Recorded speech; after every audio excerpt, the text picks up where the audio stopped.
याद है जब फोन नया नया आता है, हर ऐप 1 सेकंड में खुलता था, स्क्रोलिंग एकदम मक्खन, स्मूथ, बिल्कुल एक सुपर हीरो की तरह। और अब तो कैमरा खोलने में इतना टाइम लग जाता है जैसे जैसे कोई थका हुआ सा हो। तो सवाल ये है कि आखिर ये सुपर हीरो इतना थक कैसे गया?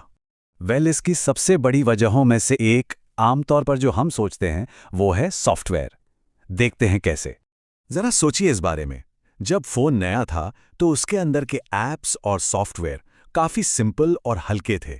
लेकिन फिर आते हैं अपडेट्स। हर अपडेट के साथ, चाहे वो किसी ऐप का हो या ऑपरेटिंग सिस्टम का, उसमें नए नए फीचर्स जुड़ते जाते हैं, ग्राफिक्स बेहतर हो जाते हैं, और ये सारी नई चीजें फोन के पुराने हार्डवेयर से और ज्यादा पावर मांगती हैं। इसको ना ऐसे समझ सकते हैं कि फोन पुराने जूतों में मैराथन दौड़ने की कोशिश कर रहा है। देखिए, सॉफ्टवेयर तो आगे बढ़ता जा रहा है ना। डेवलपर्स हमेशा नए पावरफुल फोन्स के लिए ऐप्स बनाते हैं, लेकिन हार्डवेयर तो वही पुराना है। तो नतीजा क्या होता है? फोन हाँफने लगता है। एक और बहुत बड़ा कारण है स्टोरेज का भर जाना। और यहां बात सिर्फ फोटोज और वीडियोस की नहीं हो रही। ऐप्स हो गए, सिस्टम की अपनी फाइल्स हो गई, और सबसे जरूरी, कैश और जंक फाइल्स। ये वो फाइल्स होती हैं जो ऐप्स को जल्दी लोड करने के लिए बनती हैं, लेकिन टाइम के साथ ये इकट्ठा होकर एक पूरा ढेर बना लेती हैं। और पता है क्या होता है? जब फोन की स्टोरेज लगभग 90% तक भर जाती है ना, तो उसको आगे काम करने के लिए जगह ही नहीं मिलती। सिस्टम को टेम्परेरी फाइल्स बनाने के लिए, ऐप्स चलाने के लिए एक फ्री स्पेस चाहिए होता है, और जब वो स्पेस ही नहीं मिलता तो सब कुछ अटकने लगता है, स्टटर करता है।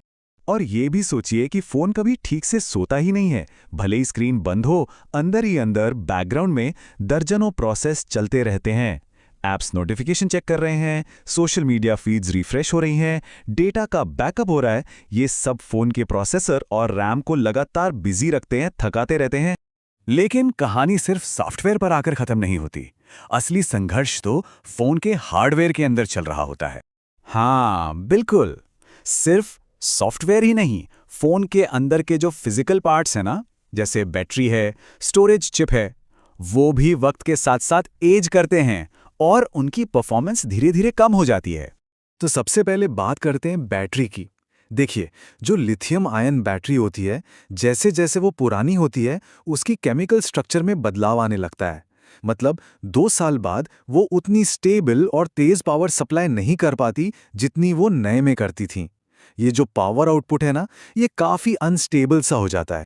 और जब बैटरी कमजोर हो जाती है तो फोन का प्रोसेसर भी अपनी पूरी स्पीड से काम नहीं कर सकता, क्योंकि अगर वो करेगा तो फोन अचानक से बंद हो सकता है। अब इससे बचने के लिए फोन एक सेफ्टी मोड में चला जाता है। इसे कहते हैं थर्मल थ्रॉटलिंग।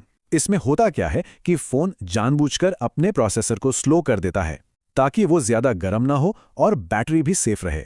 तो अगली बार जब कोई पुराना फोन धीमा चले ना, तो ये याद रखना जरूरी है कि वो खराब नहीं हो रहा है, वो असल में खुद को बचाने की कोशिश कर रहा है। ये एक फीचर है, कोई कमी नहीं। फोन का अचानक से बंद हो जाने से तो बेहतर ही है ना कि वो थोड़ा स्लो चले। अच्छा, हार्डवेयर की एक और बड़ी वजह है स्टोरेज का वेयर एंड टेयर, यानी घिस जाना। फोन की जो स्टोरेज है ना, उसको एक मैजिक डायरी की तरह सोचिए। एक ऐसी डायरी जिस पर लगातार कुछ लिखा जा रहा है और मिटाया जा रहा है। लेकिन इस मैजिक डायरी के हर पन्ने की एक लिमिट है। हर पेज पर, या कहें हर मेमोरी सेल पर, आप सिर्फ कुछ हजार बार ही डेटा लिख सकते हैं और मिटा सकते हैं। इसे कहते हैं प्रोग्राम इरेज साइकिल। हर बार जब कोई फाइल सेव होती है, डिलीट होती है, तो ये साइकिल यूज होता है। एक आम फोन स्टोरेज सेल जो है, वो लगभग 3000 राइट साइकिल्स के बाद घिसना शुरू हो जाता है।